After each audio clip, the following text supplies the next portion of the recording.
There was once an abbot at a monastery who became concerned that his community was dwindling. The faith of the monks was weak and lifeless. It felt to the abbot like the monastery was dying. And so he went to talk to his good friend, a rabbi, and he told him what was going on. And as he spoke with him, he began to weep. And the rabbi said to him, "There is something you need to know, my brother.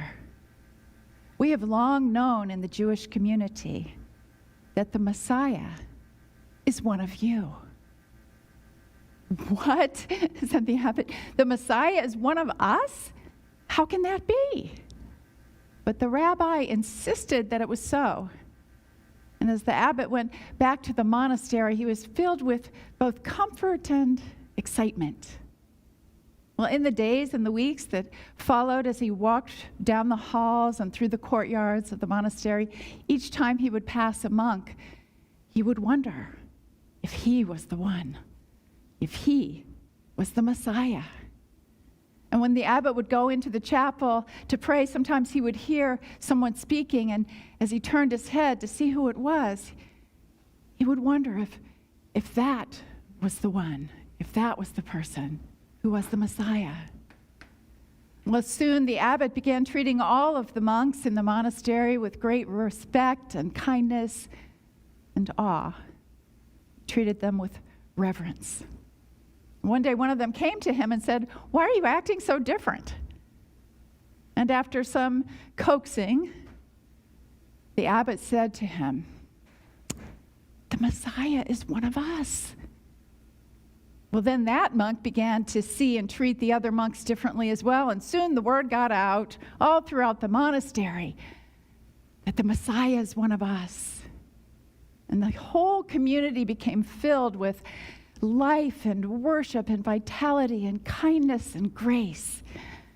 And the prayer life of the monks became rich and passionate, and the services were alive and vibrant, and the surrounding villagers would come to visit the monastery to attend. And many of them wanted to join the community. The monastery had come alive. Well, in Unity, we know the embedded truth in this message, that it wasn't that the Messiah was one of them, but rather we would say that the Christ, or the divine, was in all of them. And as each monk went about seeing the Christ in others, that individual was changed. And so were all of the people around them, just as we are changed when we behold the divine, when we behold the sacred in one another. And that monastery was so filled with love and joy that it spilled out and it rippled out to the surrounding community. Well, this is the transformational power of reverence. And the definition of reverence is a feeling or attitude of deep respect tinged with awe. Don't you love that? A feeling or attitude of deep respect tinged with awe. And we may not use this exact term, but it is the same attitude of reverence that is essential for harmonious human relations, for peaceful coexistence, for diversity, for environmental protection, for animal welfare, for knowing our oneness, and so much more. And indeed, this idea of reverence was really central to Jesus' teachings. Think about it. To have that sense of deep respect, tinged with awe for ourselves, for God, one another, as he said, love yourself, love your neighbor as yourself, and love your God. Well, these days we don't really hear too much about reverence because we're so busy and distracted with other things, right? More commonly, the things we are focused on is, we have a coronavirus to deal with. We have racism to overcome. We have these deep divisions in our country that need to be healed. The prevailing emotions that people are feeling are more like, stress and overwhelmed and anxiety and fear and anger and grief, sadness, shock, a little bit of cynicism. Well, who has time to be reverent? We do. We do. if we make it a priority. Often we think that this attitude of reverence is like an afterthought. When we get everything else figured out, then we'll be reverent. But think back to the story of the monastery.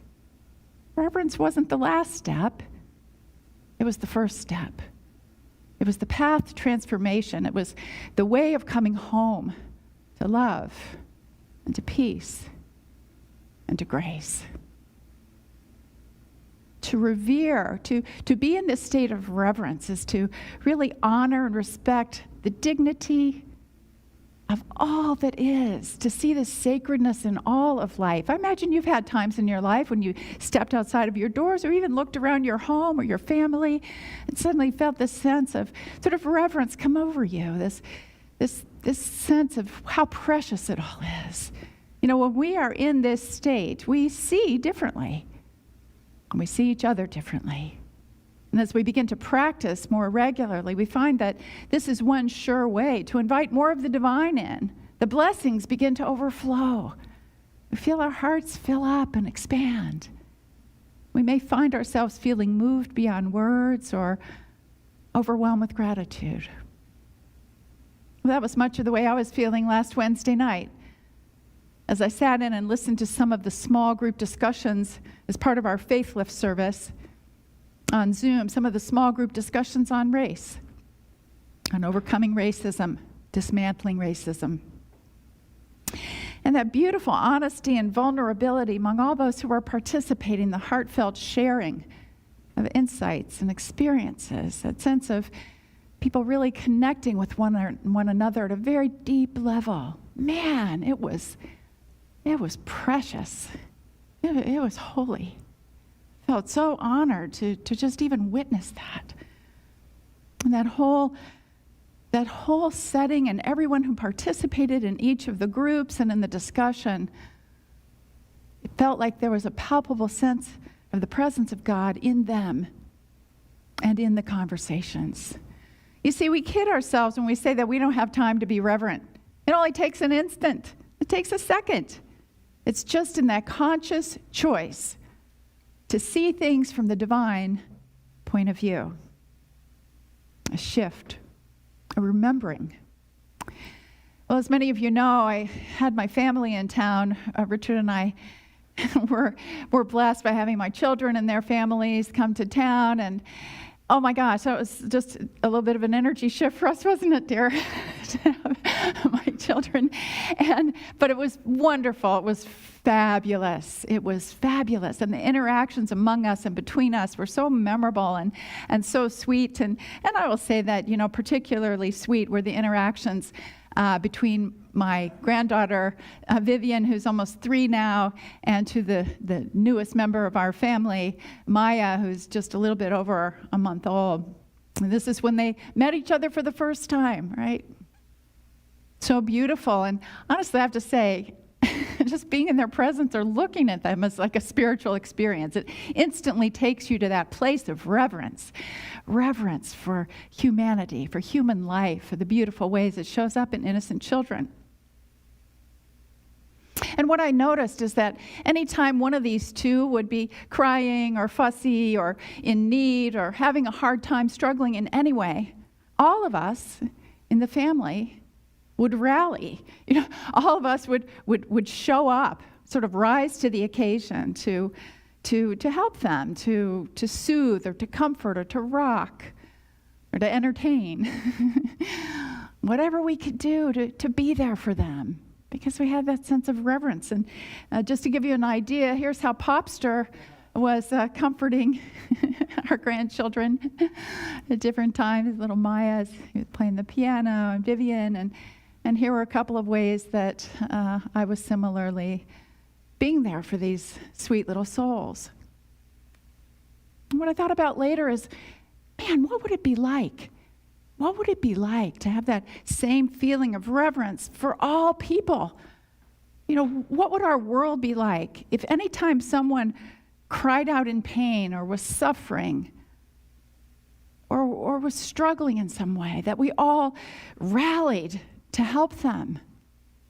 How would it be if we were so steeped in and reverent of the sanctity of human life and every human being, that we would literally rush to the side of anyone who was hurting or oppressed, being victimized, being threatened. What would that be like? To have that same sense of deep connection and that same conviction that would cause us to be there for one another. And isn't this exactly what Jesus taught? Isn't this exactly it?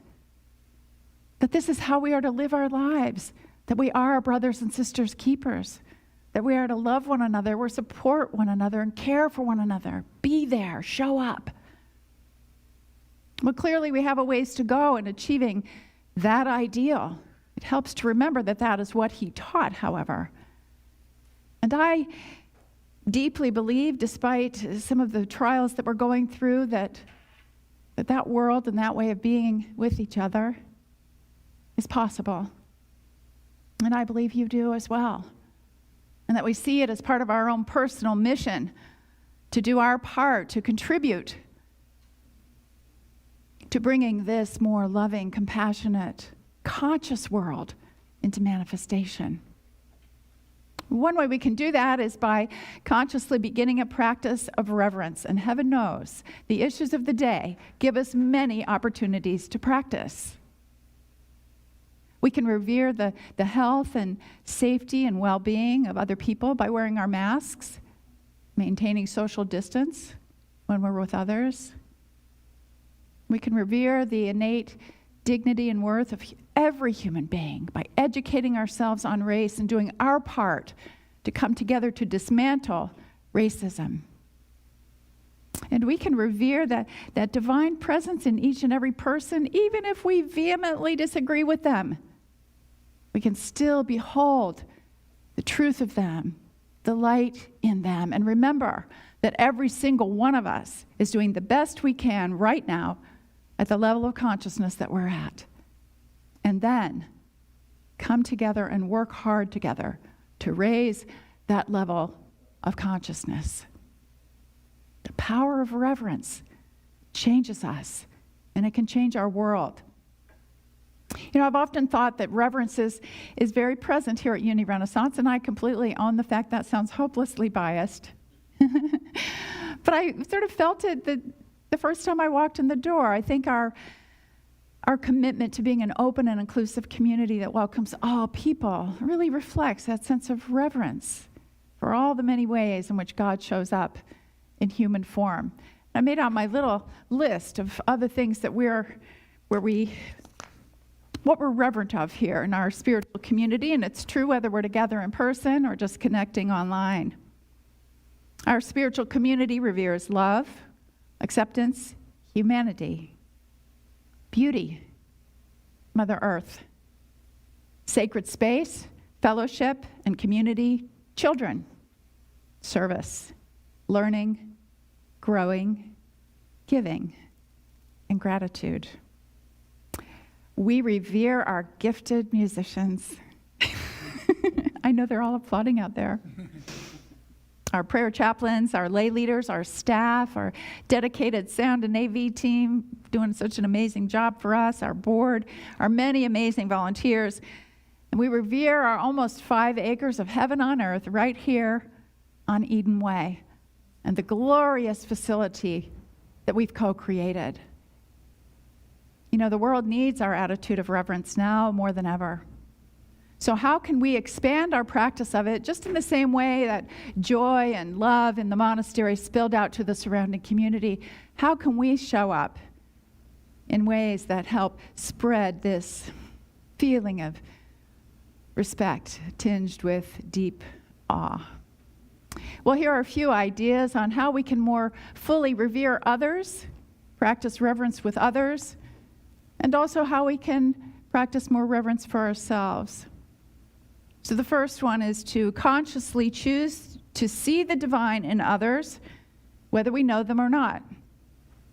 We can see the light of God shining through them and as them. And try this the next time you're out and about, if you're going through the grocery store, even if you're passing by in a car. Bless everyone you see by saying, may you be happy. May you be at peace. Practice good manners. Sounds very simple, doesn't it? But people are a little rough around the edges these days. Consider the comfort of others first. Be thoughtful and generous. Honor privacy. And strive to be on time.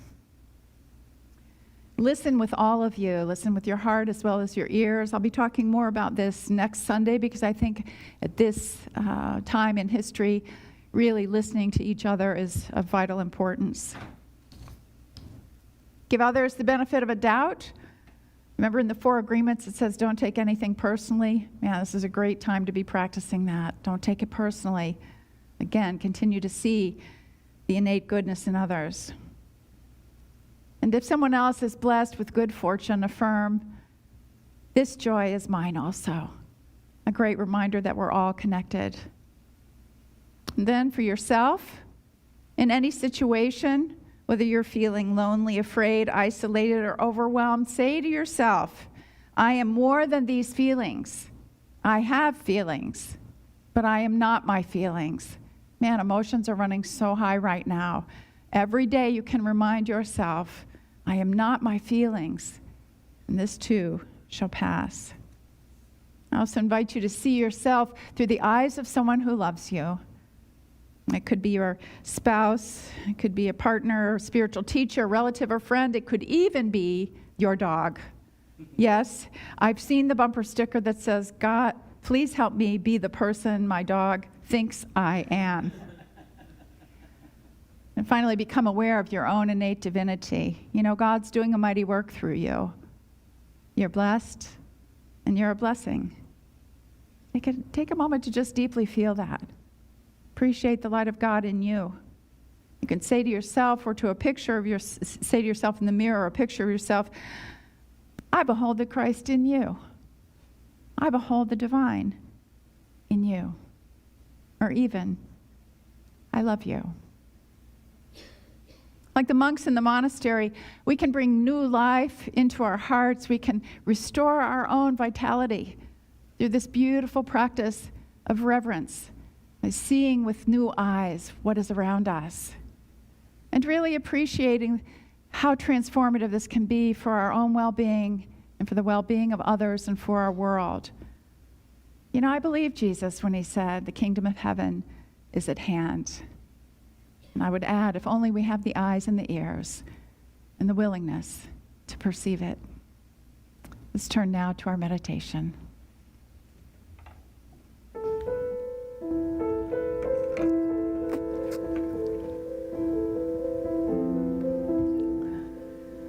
I invite you to close your eyes and breathe in.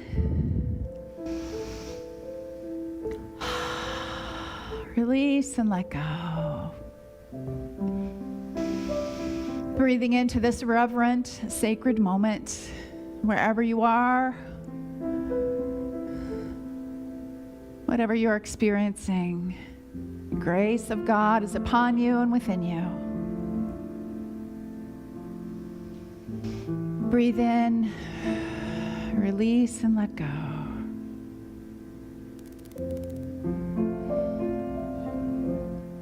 Take a moment to simply appreciate what a good and beautiful soul you are. What a sweet, lovely expression of the divine. Doing your best to navigate your life, to learn and to grow, to be the best, as we say, the best Christ you can be.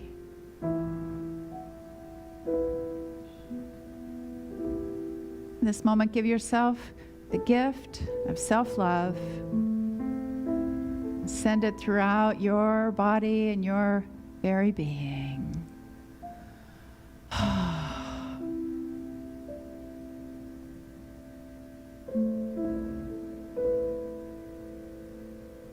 Feeling this sense of the shimmering presence of God within you, I invite you now to imagine turning that outward to your families, to your friends, the strangers, people who are different from you, to all beings here on our beloved planet Earth.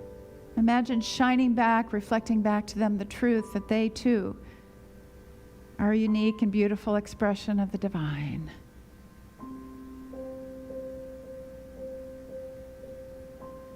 Imagine this playing out in your daily life. You hold it in your mind's eye and memorize this way of being for a few moments in the silence.